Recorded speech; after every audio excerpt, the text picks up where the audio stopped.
हम जो गौर गरीब लोग हैं, पिछड़े जमाती के लोग हैं, दलित वस्ती, गरीब वस्ती, अल्पसंख्यक ऐसे क्षेत्र में जाके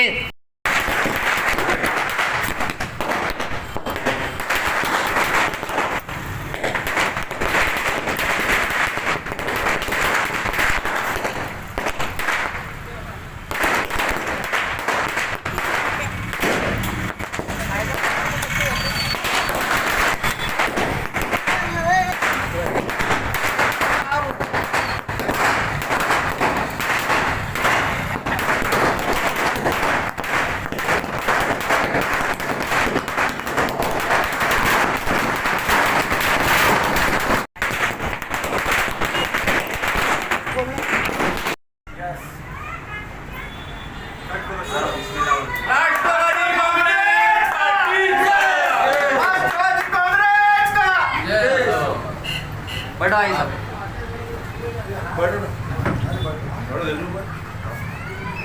एक चेयर लो आई सब के नहीं चेयर लो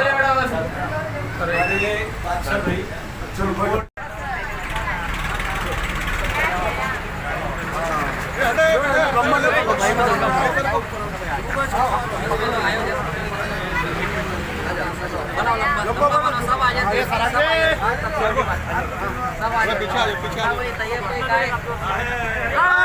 काँग्रेस पार्टी आदरणीय शरदचंद्रजी पवार साहेबांचा, राष्ट्रवादी काँग्रेस पार्टीचा, महाराष्ट्राचा बुलंद आवाज, महाराष्ट्राचा बुलंद आवाज।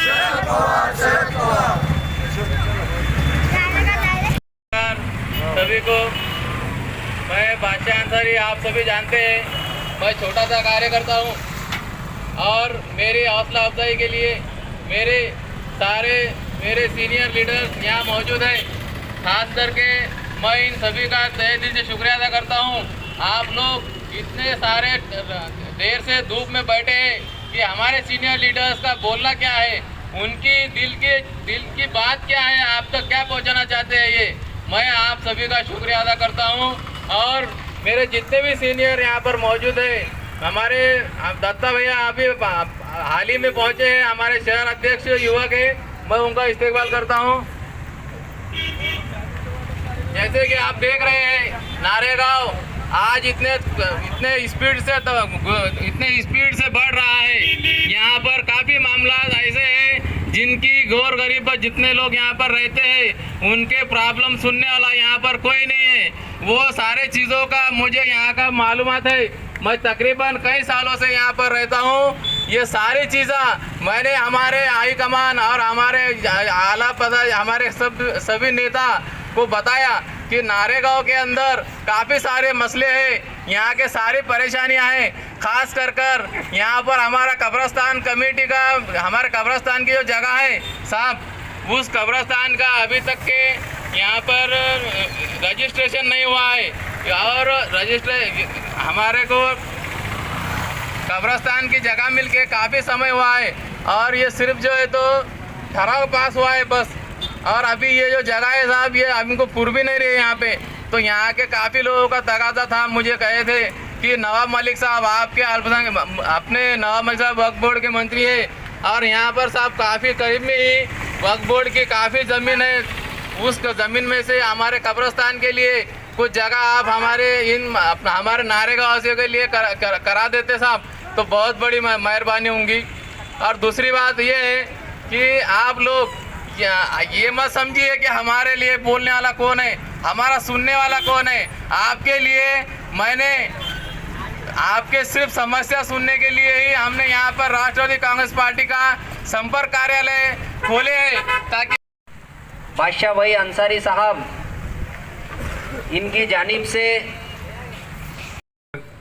देशमुख साहब और स्टेज पर सभी बैठे पार्टी के पदाधिकारी और कार्यकर्ता और सामने बैठे सामाईन, आज जो पार्टी ने जो निर्णय लिया है ख्वाजा शरफुद्दीन साहब का शहर अध्यक्ष बनाने का, ये मुसलमानों, दलितों और अल्पसंख्यकों के वास्ते बहुत अच्छा कदम है पार्टी का। इसलिए कि हमने जिसको वोट दिया था ना वो हमारा काम कर रहा है, ना वो हमारे मसले मसाइल हल कर रहा है। इसलिए जो है तो जो पार्टी ने जो निर्णय लिया है कि ख्वाजा भाई जैसे आज 15 से 20 साल से जो राष्ट्रवादी कांग्रेस के अंदर और 3 मरतबा कारपोरेटर रह चुके, बहुत अच्छा चेहरा हमारे वास्ते जो है तो पार्टी ने दिया है। अब हम सब का ये काम है कि हमको जो है तो ख्वाजा शरफुद्दीन का और देशमुख भैया का जो है तो पूरा साथ देंगे तो हमारे मसले मसाइल हल होंगे। सबसे पहला नारेगांव का जो मसला है मेरी नज़र के अंदर ख्वाजा भाई कि कारपोरेशन के गुंटेवारी के अंदर जो मसला आया है, नारेगांव का पूरा ग्रीन कर दिया गया ख्वाजा भाई। जो समझ लो मिसाल के तौर पे नारेगांव के अंदर अगर 100 एकड़ ज़मीन है तो उसमें से 10 एकड़ ज़मीन सिर्फ येलो है जिसमें से गुंटेगारी हो सकती है और 90% जो ज़मीन है वो पूरी ग्रीन कर दी गई है। तो अब ये पूरे ग्रीन के अंदर जो घर बने हुए हैं इसके अंदर सारे अल्पसंख्यकों के घर है। अब ये लोगों का गुंटेवारी नहीं होगा तो ये लोग कहाँ जाएंगे? कल आने वाली परेशानी जो होने वाली है, आज से अगर हम उसकी तैयारी करेंगे तो हमारे घर भी बचेंगे, हमारे कारोबार भी बचेंगे, हमारी आने वाली नस्लों का जो है तो हिफाजत भी होगी। ये बहुत बड़ा मसला है गुंडेवारी का, खास तौर से जानबूझकर जैसे मुसलमान गरीब लोगों को जो ठंडी की तकलीफ ना हो इसके लिए कंबल और आईना वाटप का जो प्रोग्राम रखा है, उस प्रोग्राम के मौके पे यहाँ पे मौजूद औरंगाबाद शहर के सदर, लोकप्रिय सदर, हमारे दोस्त, हमारे बड़े भाई ख्वाजा भाई शरफुद्दीन जी यहाँ पे मौजूद, हमारे युवक के अध्यक्ष, युवक के सदर दत्ता भांगे जी, उनके साथ कंधे को कंधा लगा के काम करने वाले हमारे दूसरे दोस्त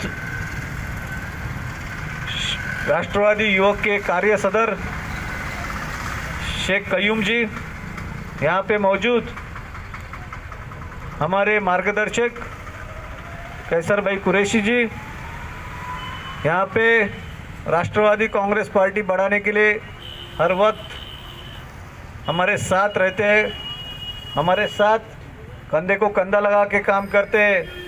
ऐसे जावेद भाई, तैयब भाई, मुन्ना भाई,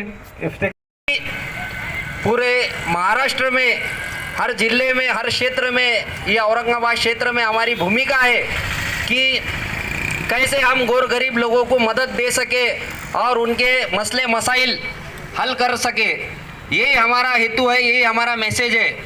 जिस तरीके से आज है मिरर सबको देंगे, आराम से आओ सब, बहुत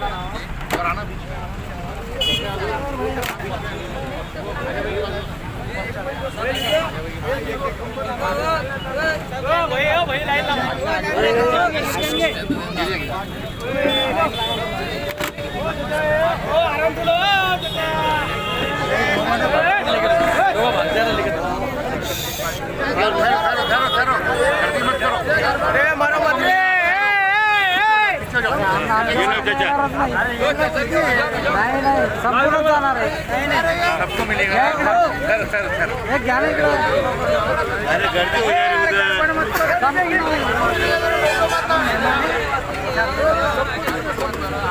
करो, सारे दिन ठहरो ठहरो, तुम्हारे लिए ठहरो आराम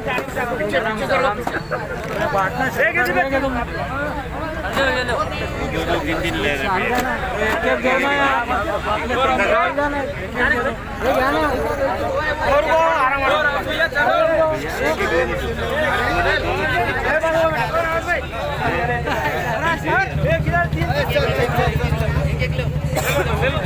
एक लो, तुम्हारे हाथ से ले लो, लो चचा, लो पकड़ो इधर, चलो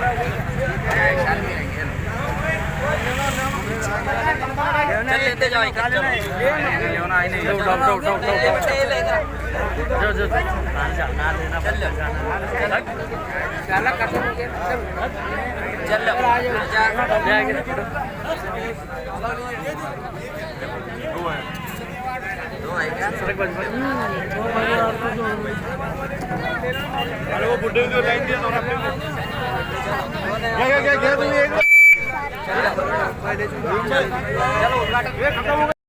के अंदर अल्पसंख्यक समाज का रखा है। आज हमारे महाराष्ट्र में अल्पसंख्यक मंत्री, कौशल्य विकास मंत्री, कैबिनेट मंत्री आदरणीय नवाब मलिक साहब के पास पूरे अल्पसंख्यक समाज की डोर है। उसी तरीके से हमारे महाराष्ट्र का, जिसको एक सबसे बड़ा खाता मिनी मंत्रालय कहा जाता है, ग्राम विकास मंत्रालय, ये पवार साहब ने आदरणीय हसन मुशर्रफ साहब के हाथ में दिया है। उसी तरीके से आज पूरे महाराष्ट्र से एक राज्यसभा सदस्य के रूप में आदरणीय फौजिया खान मैडम को लोकसभा के अंदर पहुंचाया है पवार साहब ने। और आने वाले दिनों में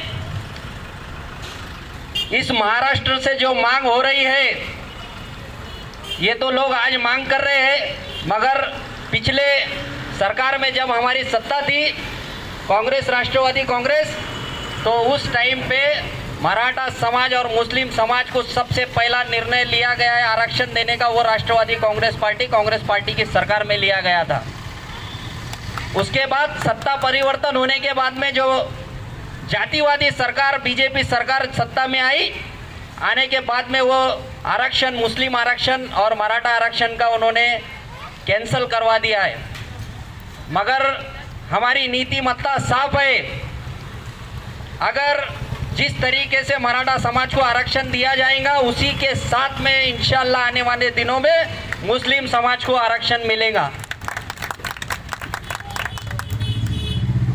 मेरे भाइयों, आज जो माहौल इस महाराष्ट्र में चल रहा है और इस देश में चल रहा है, जातीय राजकारण, ये हम लोगों को समझना चाहिए। बहुत सारे लोग आरक्षण के लिए मांग कर रहे हैं, आंदोलन कर रहे हैं। वो भाजपा की सरकार में उन्होंने आंदोलन क्यों नहीं किया विधानसभा के अंदर और महाराष्ट्र के अंदर और इस शहर के अंदर? आज एक सेकुलर पार्टी आदरणीय शरद चंद्र जी पवार साहब, उद्धव ठाकरे साहब, हमारे अजीत दादा पवार साहब के नेतृत्व में जो सरकार चल रही है, आप देख रहे हैं यूपी का हाल, देख रहे हैं आप आसाम में क्या हाल है, गुजरात में क्या हाल है, ये हमको बताने की जरूरत नहीं, आपके मोबाइल में आप देख सकते हैं किस तरीके से जातिवादी लोग इस हिंदुस्तान में जातीय तेढ़ निर्माण करने का काम कर रहे हैं। आज इस महाराष्ट्र में आदरणीय पवार साहब के विचारों पे चलने वाली सरकार महाराष्ट्र में बैठी है। हम लोगों ने गंभीर जो समस्या थी कोरोना की, लॉकडाउन था, उस लॉकडाउन में हम लोगों ने एक अच्छी जिंदगी महाराष्ट्र के अंदर, अल्पसंख्यक हो या कोई भी हो, गरीब से गरीब आदमी हो, उन्होंने अच्छे से ये जिंदगी यहाँ पे गुजार करे है। कल ही के दिन हाजी साहब, अभिषेक भैया, हाई कोर्ट ने, महाराष्ट्र हाई कोर्ट का डिसीजन आया कि हमने सर्वे किया है, महाराष्ट्र सरकार ने 2 साल के अंदर कोरोना में बहुत अच्छे से सभी समाज को न्याय दिया और अच्छे से काम किया। ये हाई कोर्ट का बोलना है, कल ही निर्णय आया है, हाई कोर्ट ने कहा है ये। तो इस पे से लोगों के बहकावे में ना आते हुए हम अपनी सोच, अपनी दिमाग लगा के सोचना चाहिए कि महाराष्ट्र में एक सेकुलर सरकार चल रही है। आपने देखा होगा गुजरात में क्या हाल हुआ, यूपी में क्या हाल हुआ, ऑक्सीजन नहीं था, मेडिसिन नहीं थी, मगर हमारे महाराष्ट्र के आरोग्य मंत्री आदरणीय राजेश भैया टोपे साहब के नेतृत्व में पूरे महाराष्ट्र में, खास करके औरंगाबाद जिले में हमको कोई चीज़ की कमी नहीं पड़ी। आपने दूसरे शहरों में देखा होगा ऑक्सीजन के लिए लोग रिक्शे में बैठ के ऑक्सीजन लगा रहे थे, मगर ऐसे हालात हमारे महाराष्ट्र में और औरंगाबाद शहर में नहीं थे। ये लोगों को समझना चाहिए। हाँ, आज आप बड़े बड़े मोर्चे सरकार के खिलाफ में निकाल रहे हैं। जब बीजेपी सरकार सत्ता में थी, जब आपने विधानसभा में आवाज क्यों नहीं उठाई? आज आप एक सेकुलर सरकार को डिस्टर्ब करने के लिए, दिखावा करने के लिए आज आप महाराष्ट्र के अंदर जातीय तेढ़ निर्माण करने का काम कर रहे हैं। ये आप लोगों को समझना चाहिए। हमारे पार्टी की धोरणा है कि किस तरीके से अल्पसंख्यक समाज यहाँ पे ऑफिस ओपन किया है। क्या लगता है आपको अभी कितना विकास नारेगांव में होना चाहिए और किन मुद्दों को आप लेकर के चलेंगे आगे? विकास सच बोले तो हमारे नारेगांव के अंदर अभी हुआ नहीं। सही तरीके से विकास अब यहाँ से होगा इंशाल्लाह, क्योंकि बुनियादी जो ग्राउंड लेवल पर जिसे कहा जाता है, ग्राउंड लेवल पे मेरी नज़र में काम तो नहीं हुआ है आज तक। लेकिन हमारे पार्टी के सर्वेसर्वा अध्यक्ष माननीय शरद चंद्र जी पवार साहब के नेतृत्व में उनका ये मिशन है कि लोगों के नज़दीक करीब जाके, उनके घर पर जाके उनको पूछो कि आपको प्रॉब्लम क्या है, मैं आपके लिए क्या हेल्प कर सकता हूँ। और हमारे पवार साहब का तो ये भी बोलना है कि बाबा जो हमारे आजू बाजू के जो गवर्नमेंट ये जितने भी खेती वाले इलाके जिनको पवार साहब ने शेतकरियों को हमेशा से सपोर्ट ही किया है। साहब हमारे पहले से कृषि मंत्री रहे हैं, तो साहब को उसका बहुत ज़्यादा अभ्यास है। अब यहाँ से जो है तो हमारे आजू बाजू काफ़ी खेती है, उनके भी मसले बहुत सारे, उनके हम सॉल्व किया जाएंगे पहले शुरू। दूसरी बात, नारेगांव में आप बोलते हैं विकास तो अभी नहीं हुआ है।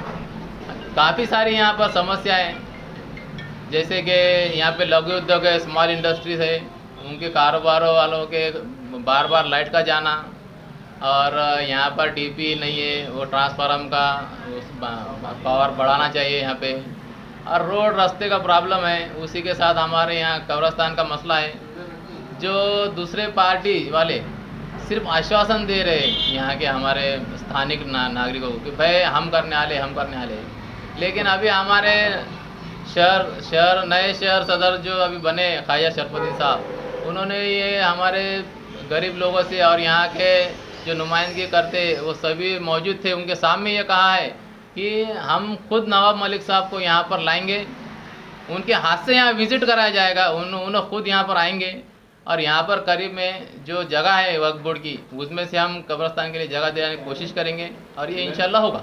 आपका पूरा नाम और पोस्ट? मेरा नाम मोहम्मद पाशा मोहम्मद इस्माइल, मैं नारेगांव में यहाँ का रहने वाला हूँ। मैं राष्ट्रवादी कांग्रेस पार्टी का शहर उपाध्यक्ष हूँ, युवक का। गवाही देता हूँ। और ये प्रोग्राम आज यहाँ पे जो शाल वाटप का प्रोग्राम है, खाना वाटप का, ये चालू करेंगे। इसके पहले मैं हमारे आदरणीय शहर अध्यक्ष हाजी ख्वाजा शरफुद्दीन साहब, इनसे गुजारिश करूँगा कि वो अपने 2 शब्द बोले। हमारे क़य्यूम ने सारों के नाम बता दिया, अब मैं डबल से नाम नहीं लूँगा। मैं बादशाह भाई को पहले बार मिला तो है बादशाह, दिल से भी बादशाह है और काम के भी बादशाह है।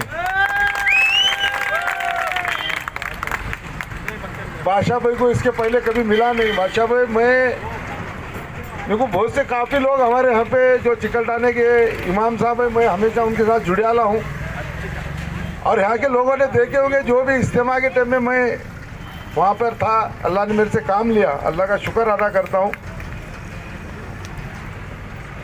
अभी हमारे क़य्यूम भाई ने तो पूरे शहर की, ज़िले की और देश की बात बता दी है। हमारे अध्यक्ष साहब ने, कार्याध्यक्ष साहब ने बता दी है। जो यहाँ काम की बात जो है, हमारे चचा ने मेरे को वहाँ से बोल दिए कि सबसे पहले कब्रिस्तान होना। इंशाअल्लाह हमारे नेता नवाब मलिक साहब इसके मिनिस्टर हैं, और मैं तुमसे वादा करता हूँ हमारे नवाब मलिक साहब को हम आज कल में मिलने वाले, और इंशाअल्लाह हम नवाब मलिक साहब को यहाँ पर लेकर आएंगे। बादशाह भाई तुम हमको जगह बताओ, औकाफ की कहाँ जगह, उसके डॉक्यूमेंट लेकर आओ, अपन सब मिलकर देंगे।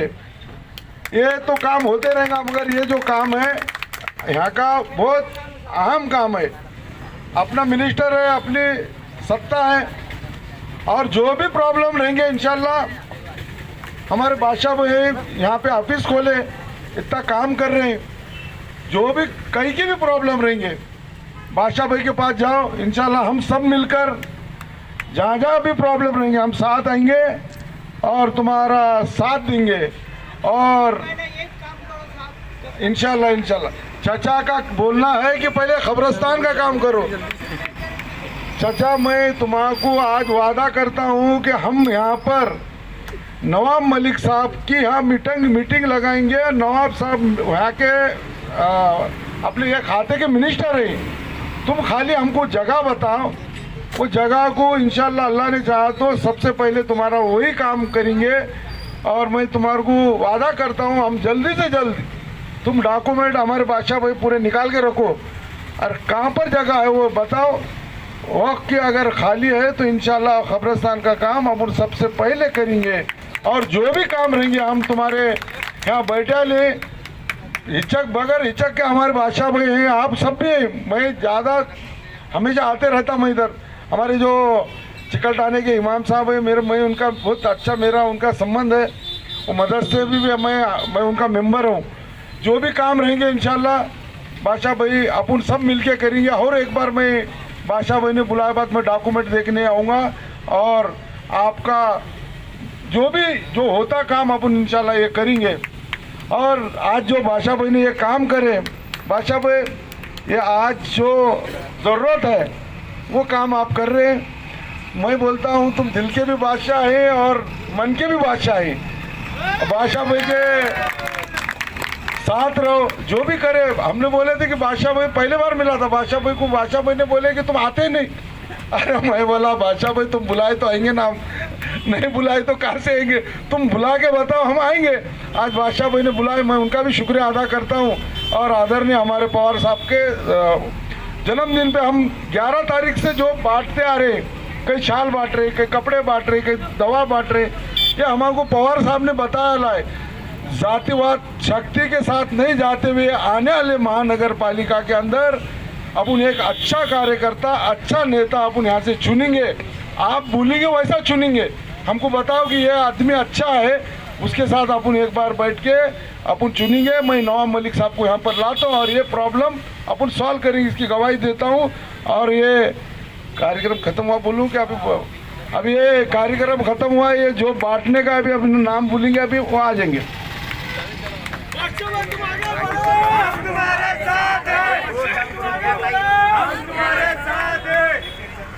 आओ मामी या इकडे या समोर नीचे जा। नीचे आओ